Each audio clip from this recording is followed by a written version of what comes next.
I am so struck by our present predicament. And if I were to summarize it, I would say, who truly loves his neighbor, who truly loves our country, who truly loves our culture? It is not the Catholics who are demanding and begging our society to continue to regard human beings as in the image and likeness of God, aware that we ourselves are fallen and sinful, but by calling on our society to listen to the better angels of our nature, we are truly loyal, just as the Catholics, in a sense, were truly loyal to Britain. But we are condemned as sort of what the Roman emperors said about Christians, that they were the enemies of mankind and they told lies about them. We find ourselves once again standing and testifying towards something important, something beautiful, but condemned for that. It's Yeah, and again, Robert, that this is that perennial pattern we see running itself through all of human history, and especially through the history of Christendom, the last 2,000 years, is that the world is always at war with the church, and the church is always actually a lover of the world, in the sense that it's the church that's actually trying to bring the world to Christ. Mhm. And in trying to bring the world to Christ, the church is always and invariably attacked for doing so, and including, of course, individual members of the church. That's why the whole history of the church is full of martyrs, and in both senses of the word. You know, the martyr as witness, that those that literally were killed for their faith, but also those who witness in other ways. And it's always, you know, our Lord says, if they persecuted me, that they will persecute you.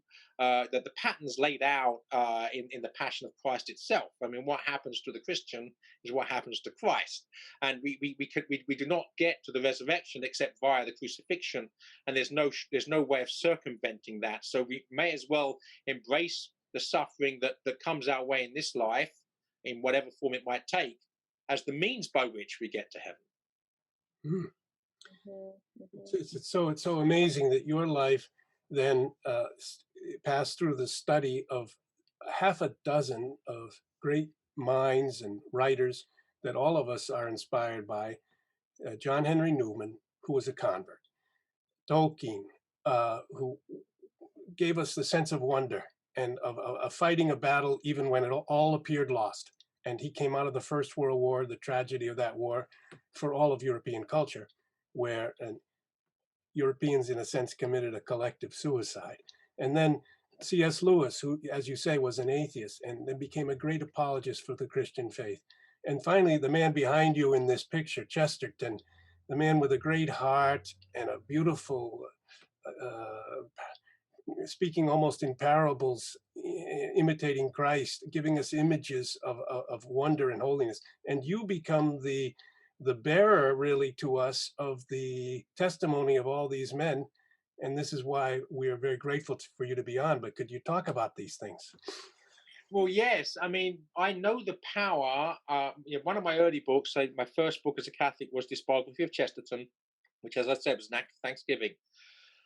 But my second book, I think, was my biography of Tolkien.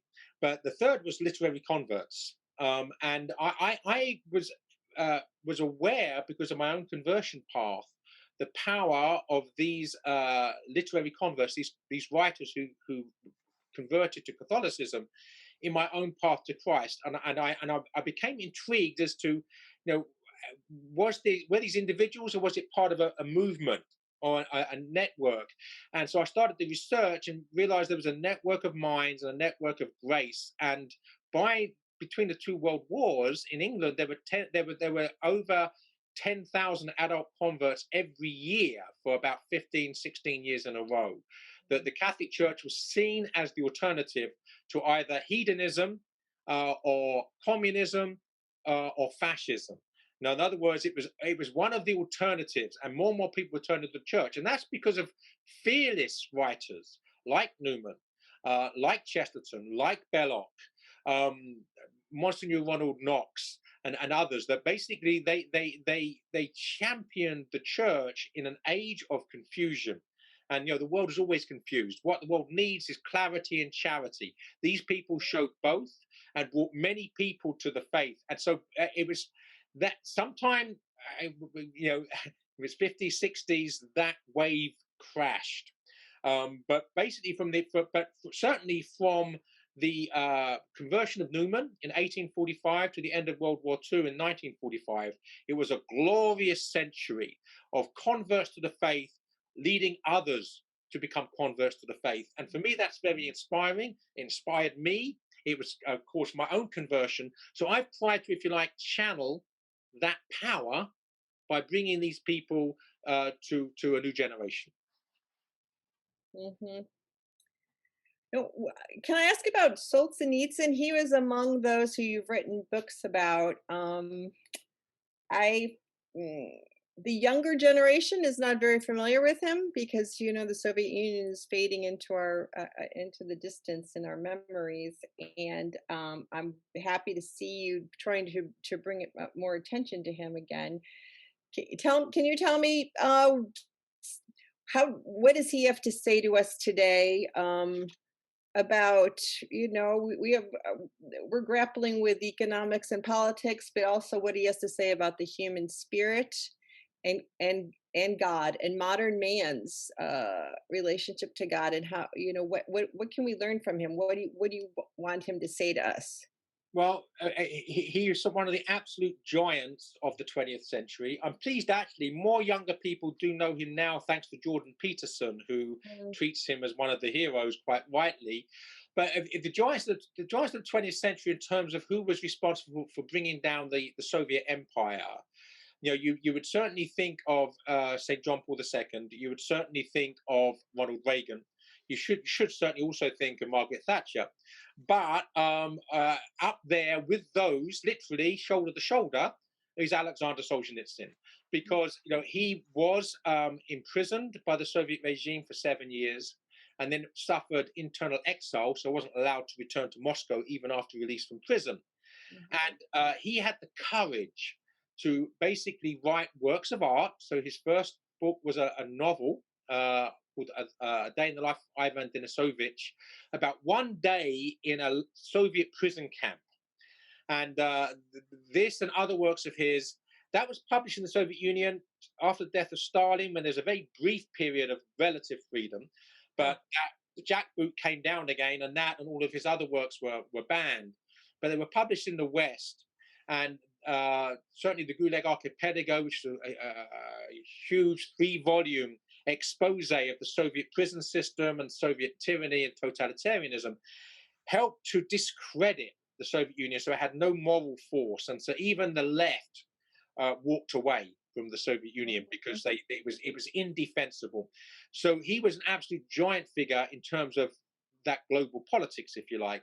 But he's also a giant figure because he shows us how suffering can actually be the source of strength if offered up to God. He's a convert from atheism to Russian Orthodoxy. And one thing he says, for instance, the battle between good and evil takes place in each individual heart.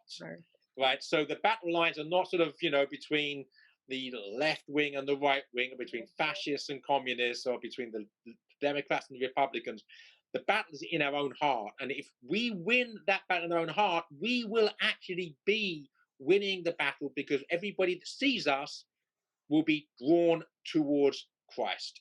But we have to win that battle ourselves so that we can actually be that candle in the dark. So Solzhenitsyn is a giant, one of my heroes when I was a youth, another figure in bringing me to Christ. And one of the greatest honors of my life was when he granted me an interview, and I went over to his home just outside Moscow in 1998 to interview him for my biography. That was, without doubt, one of the most special moments of my life.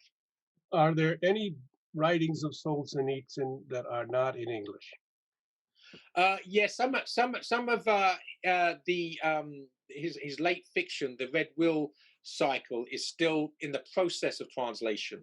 It's not all been translated, but I'm not aware of anything that was I think everything else that was canonical has been translated in English. I'm not sure whether all of it is still available in print, but Would you think some type of anthology of chapters or paragraphs, sort of an essential Solzhenitsyn, could be brought out, maybe 200 or 300 pages, to introduce young people to him rather than this massive Gulag archipelago, which is 3,000 pages? How could we present him to our generation? Well, I would actually refer people to Daniel Mahoney's work. He's at Assumption College. He has actually assembled. I can't actually annoying, but I can't remember the title of it. But exactly what you just said, he's done. The essential Solzhenitsyn, or a title along those lines, which is just an anthology of just in one volume that's manageable in size. And there's a new book just out actually, to which I contributed an essay called Solzhenitsyn and American Culture, which looks at his perennial relevance to the West. In other words, so he can't be just marginalized as a Russian. That what he has to say is of perennial relevance to Western Europe and to the United States. And I wrote an essay for that called Solzhenitsyn's Western Literary Confreres. In other words, that he writes as one voice with these other people we've been speaking about. Yeah, I hate to continue on this, but it's a very important to me. I think the fact that our president Biden is saying Putin has no soul yesterday or the day before, and Putin then says, "Well, listen, let's have a face-to-face discussion live." Mhm. The leader of Russia, the leader of America, a man who was in the KGB but now apparently is rejecting that entire Soviet experience, and our country, which seems to embrace a type of pragmatic leftism after having been the sort of defense of Western free enterprise and Western Christian principles, and the prophecy of Fatima that Russia in some way would have a providential role to play. And then Solzhenitsyn being converted, being sent to prison. And in my own personal life, I attended Harvard College, and I was present in 1978 at the commencement when Solzhenitsyn gave his great speech. I didn't meet him, and I saw him across Harvard Yard as a tiny figure, about the size of my thumbnail, this little white-haired man speaking and saying, "America, America, we hoped in you, but you've become selfish, you've become egocentric, you've become consumerist, and in a certain sense, you're a worse example than the Soviets themselves, because you pragmatically become so materialist, so consumerist, so this worldly, that you're more pragmatically atheist than the Soviets themselves, who continued to speak of these high principles of justice." And that affected me. I was a young man of just over 20 years old. And all my life, I knew people who knew Solzhenitsyn in Rome. I knew the man who conducted Solzhenitsyn across St. Peter's Square. There's pictures of the two of them. Actually, I rented my Rome office from this Monsignor who walked with Solzhenitsyn to the appointment with John Paul II. I believe it was 1987. Yeah. So all of this, and then in 91, the Soviet Union fell. And of course, our whole first half of our lives was under the shadow of this atheistic, non-God regime of the Soviets that seemed about ready to take over the world. And now it is taking over the world, but in a different way, and coming in some ways through America. So all of this is in my mind. Yeah, and I would say two things. First of all, for me, one of the litmus tests for whether someone understands what's happening in the modern world is what they think of Solzhenitsyn's Harvard address. If they sympathize with it, they know what's going on. If they don't sympathize with it, they're clueless. I don't know if you do know as well, Peter Kraft also was in the audience with you that day. He also he wrote an account of his experience. I think he was an undergraduate of being there. But beyond that, let me say something. If you really want to know what's going on here, that Russia has become. I'm not going to say there aren't problems with the Russian government. Right, the Russian government's corrupt. So let's look at the plank in our own eye before we spend too much time looking at the mote in theirs. But the key thing is that Russia has become a conservative force in the world. And I'll give you two examples. First of all, The Gulag Archipelago by Alexander Solzhenitsyn is required reading in every Russian high school. Mm. Now, can you imagine in the American public school system making kids read the Gulag? I mean, it's an abridged version, but it's an abridged version that was authorized by his widow, who's 100% on board with Solzhenitsyn's vision. So it's an abridged version of the Gulag. Compulsory reading in Russian high schools. That's how to try to demonize Russia now as being communist still is completely and utterly wrong. Mhm. If you really want to know the real reason why the Cold War is going to be reanimated by the Democrats, it's because of the Pride movement. It's because of the LGBT thing. Mhm. When a group of radical feminists, and I won't even give their name because it's offensive, stripped themselves naked in a Russian Orthodox basilica in Moscow, they were sent to prison, and a law was passed that anybody doing that in future would be sent to, in other words, a new law was passed making an act which was absolutely very serious in law. When the same thing happened in Paris at Notre Dame, everybody was embarrassed because they really sort of everyone's fearful of standing up to the Pride movement, and so including the hierarchy of the church in the West. So the real reason that the Democrats hate Putin and hate Russia is because he's not caving in and capitulating with the Pride agenda. And Mhm. that for them, they'll take the world to the brink of a nuclear war if need be to pursue that agenda. That's the scary thing. Mhm. I think you may be right.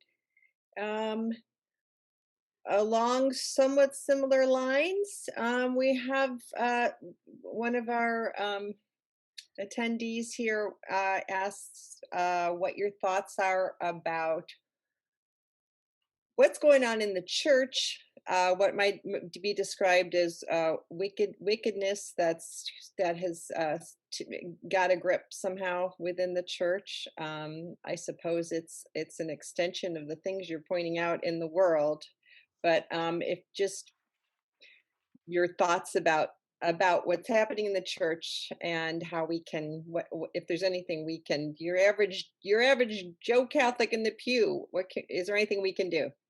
Well, the first thing is there's a direct correlation between the presence of modernism as a heresy in the church and the presence of corruption within the church. That's not to say, of course, there haven't been corrupt people in the past in the church, of course. But if there are people that actually believe that some of the things that are going on are not even sinful, then obviously they're not going to feel that guilty about sinning themselves or turning a blind eye to other people doing it. So there's certainly a connection between modernism, theologically understood, Mhm. and the corrupt nexus that's part of the hierarchy now. Obviously, Dr. Moynihan will know this much more about the details of this than I do. But as for what we can do about it, there's two things I would say. First of all, going back to this history in three dimensions. I read a book called Heroes of the Catholic Reformation about the Counter Reformation. When St. Charles Borromeo was doing tours of his diocese in northern Italy in the 16th century, it was very common for priests to have concubines. He discovered, tabernacles where the host was actually had mildew growing on it because of neglect. So that we shouldn't think that the church in the past was gloriously pure. By the way, we need to Mhm. distinguish, of course, between the church, the mystical body of Jesus Christ, which is gloriously pure, and its members, okay, who are all sinners to one degree or another. And that distinction is important. I like the idea of the body is that my body probably doesn't have one single cell in it that was there when I was 12. In other words, that the mystical body of Christ is something which transcends each individual member. We either end up with the church triumphant or we don't. That's the only thing that really matters as regards being with the church militant here. So that's the first thing. But the second thing is that so in other words, this strands of the good, the bad, and the beautiful goes Mhm. through the history of anything that's human, right, including the human dimension of the church. But Mhm. one of the things that keeps me sane Mhm. is that I have learned to not get anxious about things beyond my control. Mhm. In other words, I have to make sure that by the grace of God, I'm growing in Him, that I may be a witness to others in what I do. That's what I can influence. It's the influence I have, the extent of it. What influence do I have on the Roman Curia? None whatsoever. Mm. So am I going to spend any of my time growing anxious about what I can do about it? No, because it would be complete futile, not just a futile exercise, it'd be a fatal exercise because it would destroy my peace, my harmony, and my holiness, and would lead me further away from Christ. I'm not taking that path. I need to make sure that my witness, by the grace of God, brings people closer to Christ. That's all I need to worry about. Mm. Hi, thank you for watching, and be sure to subscribe to our channel by clicking on that red subscribe button and click that bell so you'll be notified when we upload new content. Check out all the links below for subscriptions to Inside the Vatican magazine and to the Moynihan letters, which is free to your inbox. You stay connected. It's content that you can get nowhere else. All that information is below. Thank you.